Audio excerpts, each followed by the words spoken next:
ওজন কমানোর সময় সকালের নাস্তায় কি খাবেন সেটা নিয়ে অনেকেই প্রশ্ন করেন। সহজে পাওয়া যায় পরোটা ডিম ভাজি, কিন্তু সেটা খুব স্বাস্থ্যকর খাবার না, আবার অনেক ক্যালোরি। ওটস স্বাস্থ্যকর খাবার, কিন্তু সেটা খেতে খুব সুস্বাদু না। এই সমস্যার সমাধানের জন্য আমি এসেছি আমার অনেক স্পেশাল ফ্রেন্ড ডক্টর রাইসার কিচেনে। রাইসা কেমব্রিজে একজন কেমিস্ট হিসেবে কাজ করে আর অসাধারণ রান্না করে। তো রাইসা, আজকে আমাদেরকে কি শেখাচ্ছ?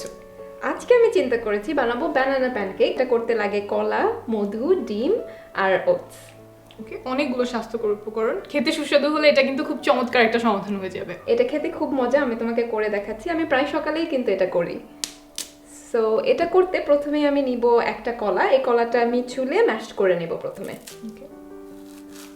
কলাটা হচ্ছে যত বেশি পাকা হয় তত ভালো, কারণ পাকা হলে এটা প্যানকেকটা খেতে একটু সুস্বাদু হয় বেশি। কলা কিন্তু অনেক পুষ্টিকর একটা খাবার। কলাতে পটাশিয়াম আছে যেটা আমাদের রক্তচাপ নিয়ন্ত্রণে সাহায্য করে, ফাইবার আছে যা হজমে সাহায্য করে, রক্তে কোলেস্ট্রল কমাতে সাহায্য করে। তো এটা খেলে সকাল সকালে একটা কলা খাওয়া হয়ে যাবে, অ্যান্ড প্রবাবলি খুব মজাদারভাবে কলাটা খাওয়া হবে। আচ্ছা, আর এখন দিয়ে দিব আরো 2টা ডিম। আর ডিম তো আমাদের জন্য খুব ভালো, কারণ আমাদের শরীরে যা যা পুষ্টি উপাদান লাগে তার প্রায় সব আমরা ডিমে থেকে পেয়ে যেতে পারি। অ্যাবসলিউটলি। এখন দিয়ে দিব হচ্ছে হাফ কাপ। এখানে আমি আগে থেকেই ব্লেন্ড করে গুঁড়ো করে রেখেছি কিছু ওটস। এখান থেকে এখন হাফ কাপের মতো অ্যাড করে দিব। আচ্ছা, মানে আমরা যে দোকান থেকে আস্ত ওটস কিনতে পাই সেটা ব্লেন্ডারে গুঁড়ো করে সেটা আমরা এখন দিব? হ্যাঁ, এক্স্যাক্টলি। সো দোকান থেকে হচ্ছে আমি এরকম আস্ত ওটস কিনে নিয়ে এসেছি, সেটা ব্লেন্ড করে রেখে দিয়েছি আগে থেকে, যাতে চটপটে যে কোনো সময় বের করে যে কোনো কিছু বানিয়ে ফেলতে পারি। এটার পরে আমি ড্রাই সব কিছু এখন এখানে অ্যাড করে দিব, তারপর একসাথে মিক্স করছি। 1 চা চামচ দারুচিনির পাউডার, লবণ দিয়ে দিচ্ছি 1/4 টিস্পুন, 2 চা চামচ বেকিং পাউডার। বেকিং পাউডারটা দেওয়ার পর কিন্তু আমরা বেশি দেরি করতে পারবো না, খুব তাড়াতাড়ি প্যানকেকটা বানিয়ে ফেলতে হবে, কারণ হচ্ছে বেকিং পাউডারে থাকে হচ্ছে একটা ক্ষার আর একটা অ্যাসিড। এই মেইন উপাদান এই দুইটাই।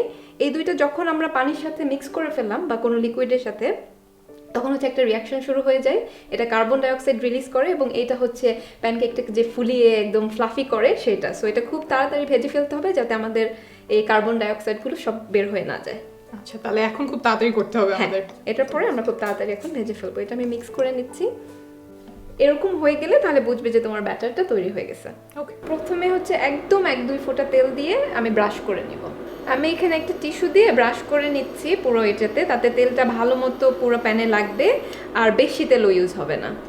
প্যানটা আমি মিডিয়াম হিটে গরম করে নিচ্ছি। এটা একটু গরম হয়ে গেলে প্যানকেকগুলো দিয়ে দিব। 2.5 মিনিট পর উল্টে দিচ্ছি। যদি সহজে না ওঠে তাহলে আরেকটু অপেক্ষা করতে হবে।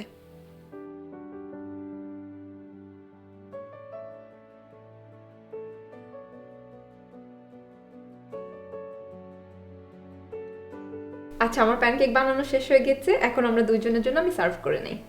ওকে, তাহলে একজন কয়টা খেতে পারবে? একজন এখানে 3টা খেতে পারবে। প্রত্যেকটা প্যানকেকে আছে 75-এর মতো ক্যালোরি, সো 3টাতে কিন্তু 250-র নিচে আছে। আচ্ছা, এক্সেলেন্ট। তবে এখানে আমি সার্ভ করব হচ্ছে টক দই, মধু আর কিছু ফ্রুটস দিয়ে। এগুলো সব মিলিয়ে 100-র নিচে ক্যালোরি হবে। সো সব কিন্তু আমাদের এক একজনের 350-র নিচেই থেকে যাবে। আচ্ছা, তাহলে এই প্রত্যেকটা উপকরণ মিলে কিভাবে যোগ করে 350 ক্যালোরি কম হয় সেটা কি আমরা ভিডিও ডেসক্রিপশন বক্সে দিয়ে দিতে পারি? হ্যাঁ হ্যাঁ, অবশ্যই। এখন প্রথমে দিয়ে দিচ্ছি টক দই। টক দই থেকে ক্রিমি টেক্সচার আসবে আর এটা স্বাস্থ্যের জন্য খুব ভালো। যেমন এখানে আছে প্রোটিন, ক্যালসিয়াম, প্রোবায়োটিক্স। এটা গাট হেলথের জন্য খুব ভালো। এখন দিয়ে দিচ্ছি কিছু ফল। আমি এখানে কেটে নিয়েছি আঙুর, তারপর সাথে দিচ্ছি আনার। এভাবে সকালে আমাদের কয়েক ধরনের ফল খাওয়া হয়ে যায়। তুমি এখানে কলা, কমলা, আম তোমার পছন্দের যে কোনো ফল দিতে পারো। আর সবশেষে দিয়ে দিচ্ছি মধু। মধু এখানে একটা মিষ্টি স্বাদ নিয়ে আসে, and it brings the whole dish together.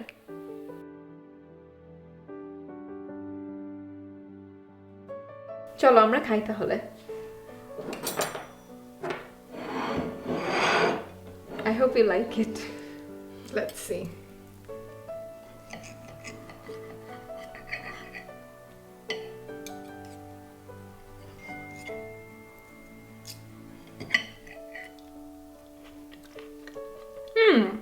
খুব মজা।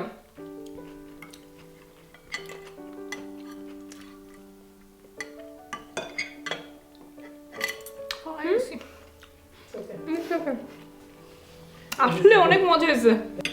ওকে, তাহলে আজকে তো আমরা খুব সুস্বাদু এবং অল্প ক্যালোরির একটা সকালের নাস্তার আইটেম শিখে গেলাম। কিন্তু এটা তো প্রতিদিন খেতে পারবো না, একটু বৈচিত্র্য লাগবে। তো তুমি যদি আমাদেরকে আরো কিছু সকালের নাস্তার আইটেম যেগুলো খেতে মজা কিন্তু অল্প ক্যালোরি, তারপর দুপুরের খাবার রাতের খাবার দেখাও, তাহলে কিন্তু খুব ভালো হয়। হ্যাঁ শিওর, আমি সামনে তোমাদেরকে আরো রেসিপি এরকম দেখিয়ে দেবো। এক্সেলেন্ট, তাহলে আবার শীঘ্রই দেখা হবে। শীঘ্রই দেখা হবে।